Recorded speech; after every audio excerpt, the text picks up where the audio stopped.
Name is that he was Spooner's roommate in college. I'll tell more of those stories later at Max's bar. In preparing myself to say a few words tonight, I thought to myself, how would my dad feel? What would he say? My dad passed away suddenly from cancer at the young age of 61, 24 years ago. He would be honored and humbled by this award. He loved the game of lacrosse, but more importantly, he loved all the people that he met because of the game. Tonight, I know he would want to speak about others rather than himself. I'd like to first of all thank Bob Young, Dave Rist, the Western Mass chapter, and the officials organization for making all this possible. There's a lot of work and communication putting this together. I'd like to congratulate the other inductees from this year and last. I would personally like to say that last year's inductee, Bojo Kahns from Northampton High School coach, was a good friend and football teammate of my dad's. His son, Eric Kahns, is a fine lacrosse official in person. And Eric, I know you're here tonight. Your dad would be very proud of you.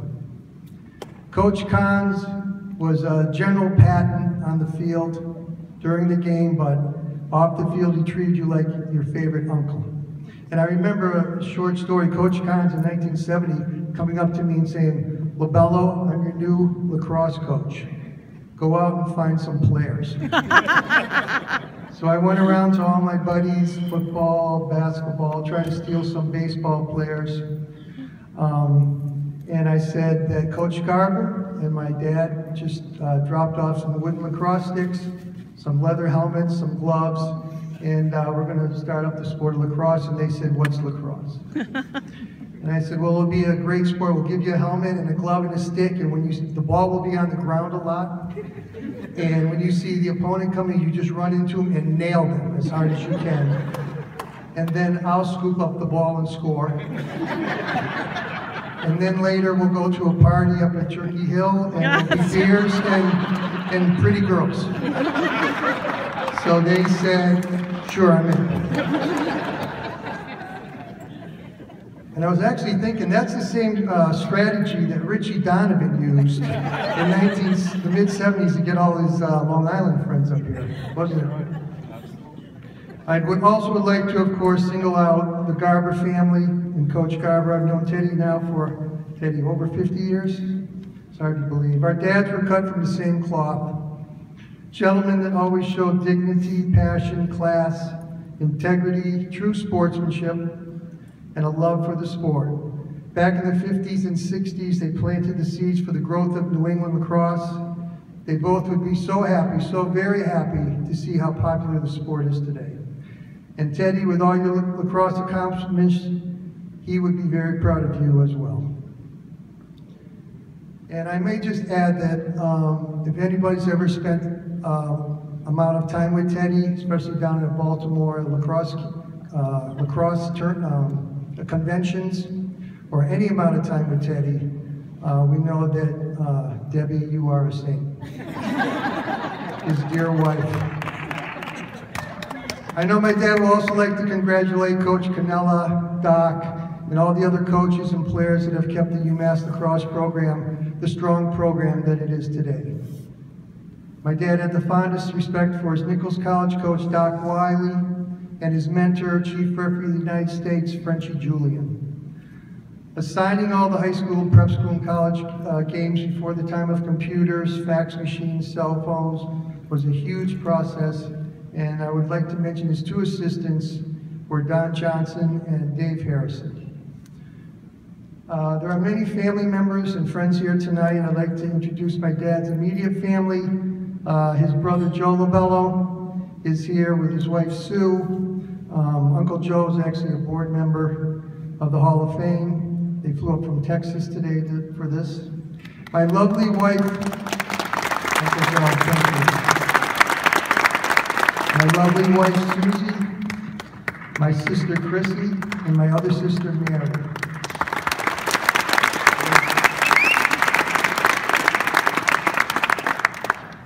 He was a great dad that showed us continuous love and support throughout his life.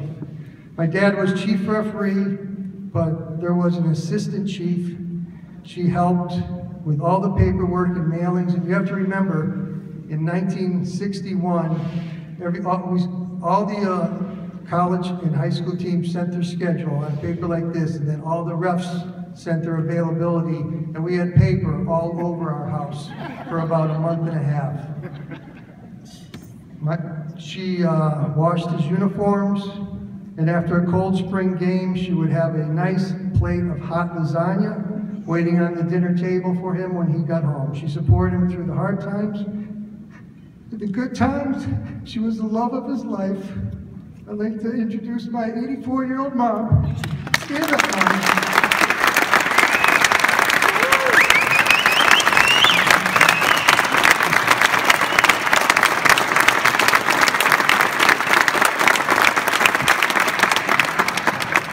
Regina Lobella. I'd like to just point out one gentleman who's here tonight. He was the captain of the 1969 undefeated UMass lacrosse team. He was my coach at Williston Academy with Steve Conley and Tommy Tufts. He was the captain of that team. He wanted to show his respect to my dad and Coach Garber for their influence on his life. He jumped on a plane from Asheville, North Carolina to get up here. A close friend of the family's, Kevin O'Connor. Kevin, Coach, please stand up for 1 second.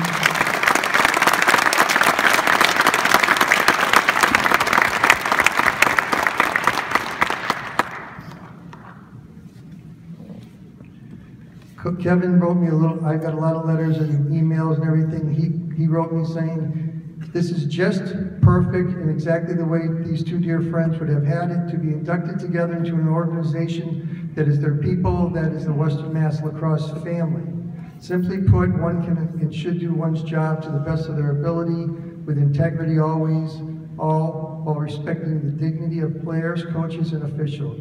I say they finished first, not only in their individual lacrosse niches, but as models of decency, honor, fair play, manhood, and friendship. Thank you, Kevin. Walter Alessi couldn't be here tonight, but I did get in touch with him. He's been coaching at MIT for 43 years. Imagine, 43 years in the same school.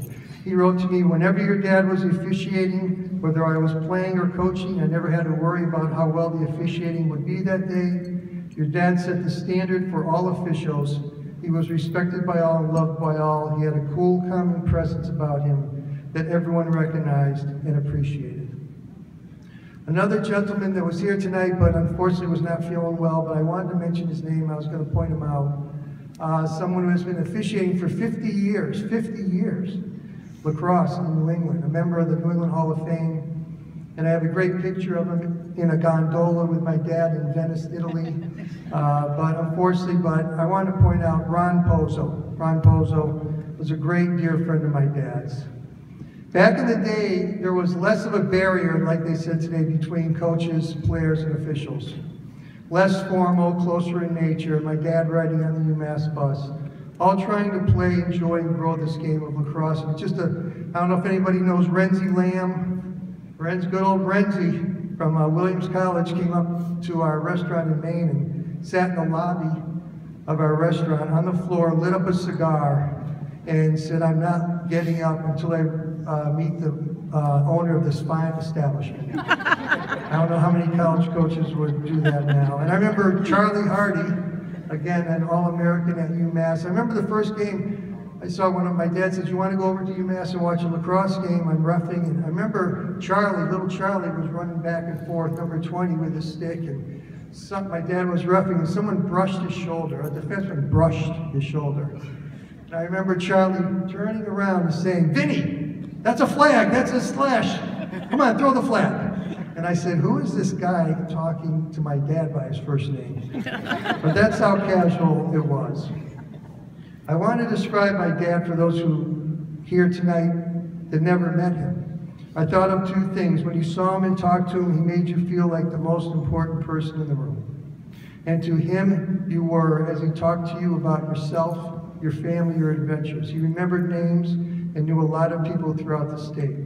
We had a restaurant in Maine, for many years, and I was always amazed that my dad would walk around to the tables, ask the people how their prime rib was and lobster, and then ask them where they were from. And I was amazed that no matter what town they were from, he knew someone in that town. He'd go to a table and say, "Where are you from?" And they'd say, "North Adams, Mass." And he'd look at him and go, "Joe Doyle." And they would go, "Joe, he's a great friend of ours." And this happened time and time and time again. It was amazing. I feel what really categorizes my dad is this. He was a city councilor for a few years in Hamp. And this really sums up my dad, I think. On his way to City Hall to have a meeting with the mayor, he would stop and he would talk to the janitor that was outside sweeping the steps. He always took the time to stop, shake his hand, ask him how it was going, and telling him that he was doing a great job as he walked in. My father treated everyone with the same respect and made each person feel good about themselves. That was my dad's greatest gift, and he did it with such grace. My dad's a hard act to follow, but that is one of the things I took from him, treating everyone with respect. I always remember him saying, "Be the first to say hi. The next person you meet may become your best friend." As a matter of fact, that is exactly how I did meet one of my best friends. In my first days at UMass, I was standing above Garber Field looking down, and there was a person standing next to me. And I looked over and said, "Hi, do you play lacrosse as well?" He said, "Yes." And I said, "Well, hi, I'm Vinny Lobello from Northampton." I'll never forget, he said, "I'm Jeff Spooner." Jeff is the still all-time leading scorer in UMass lacrosse. And I said to him, and Spoons is here, and I said to him, "Where are you from?" And I'll never forget, he said, "The island." And I said, "The island? Alcatraz?" He said, "No, Long Island." Spoons, my dad loved watching you and all my teammates play. A lot of them are here tonight. We were all actually going to go over to Fitzwilly's after, but the 5 beers for the price of 1, those days are over. And Spooner retired. So we're all going over to Max's after. Another example of who my dad was how he treated his fellow officials. Remember, he recruited most of the guys in the early days. A lot of them had never seen or played the sport of lacrosse. He prepared them, encouraged them, and sent them off to their games.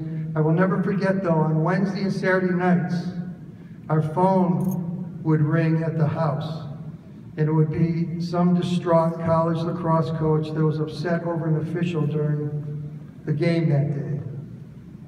And my dad would listen to the coach's concerns and tell him that he would call the ref and talk with him. And I remember with how much class and dignity was used when he would call the officials at their house. I'll never forget. He would dial their phone number and have a discussion with them that was priceless. He knew all these guys were new to the game, that they were trying their best. He would handle the talk so gently. He would talk to them about the situation, the proper calls and procedures. It was constructive. It was a learning tool, but he would always end it on a positive note. That, to me, is the reason the number of officials stayed on and grew so large. To the officials of the Western Mass chapter of U.S. Lacrosse, thank you for your unanimous vote. My dad would be proud of your organization and grateful for all your hard work and dedication to the sport. I salute you all. I was an official through the 80s, and I remember going to regional meetings and watching my dad conduct a meeting. There was a sense of respect that filled the room. And I also got to officiate one game with him, and I remember how smooth it went and how he controlled the tempo. He wrote a manual for the officials in their training, and I was rereading it the other day. It read, "Study the rule book, know it better than any coach or player, be professional, keep your composure, keep the game moving, look the part." I found my dad's old duffel bag a few years back. And inside there was an old rule book. There was also a can of Right Guard spray.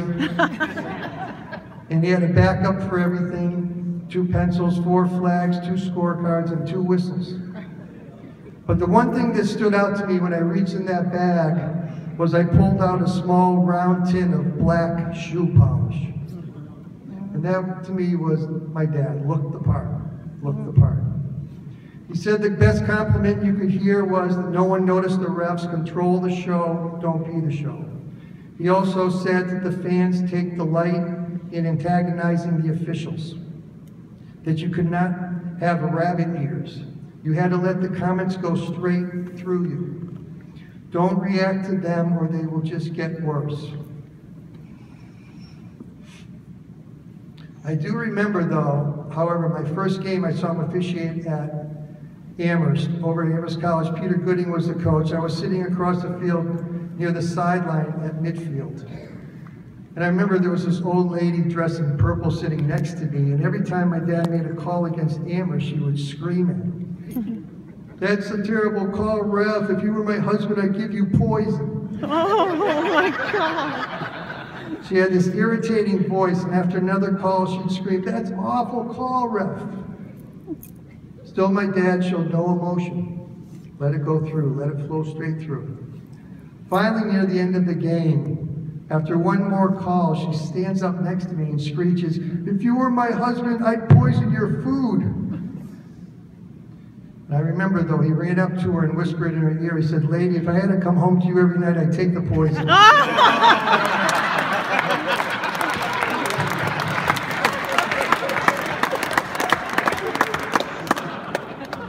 And finishing up, I would like to relay a saying I heard, it's not the years lived, but the miles traveled. Well, in my dad's case, it's not the years lived, but the friendships made.